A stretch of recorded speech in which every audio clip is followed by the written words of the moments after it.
17 বছর সংবাদ মাধ্যমের হাত বেঁধে রাখা হয়েছিল।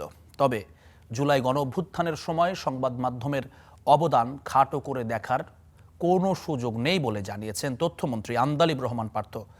সকালে তথ্য মন্ত্রণালয়ে প্রথম কর্মদিবসে কর্মকর্তাদের সঙ্গে মতবিনিময় শেষে সাংবাদিকদের এসব জানান তিনি। তথ্যমন্ত্রী বলেন, 17 বছর সব বিভাগে নৈতিক অবক্ষয় হয়েছে। এই অবস্থা থেকে উঠে আসতে কিছুটা সময় লাগবে।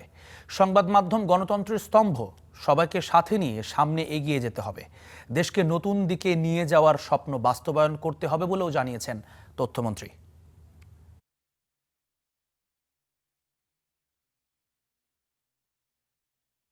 গত 17 বছরও সেই ধরনের আপনার কন্ট্রোলিং নেচার এবং কথায় কথায় সেই সময় বলা যে টেলিভিশনের লাইসেন্স কারা দিয়েছে, কাদের কথা বলতে হবে, সেই যে মনে করিয়ে দেওয়া, হাত বেঁধে দেওয়া সাংবাদিক, তার মধ্যে থেকেও আমরা যতগুলি খবর পেয়েছি, আমরা যা যা খবর পেয়েছি সরকারের বা সব কিছু যে দ্য ওয়ে দে ফেইল্ড ওই সময় আর কি, বা যে অ্যাট্রসিটি বা যে অত্যাচার বা যেভাবে গণতন্ত্রের মুখ বন্ধ করা হয়েছিল, অন্যান্য যা যাই আছেন সংবাদ মাধ্যমের মাধ্যমেই কিন্তু আমরা জানতে পেরেছি।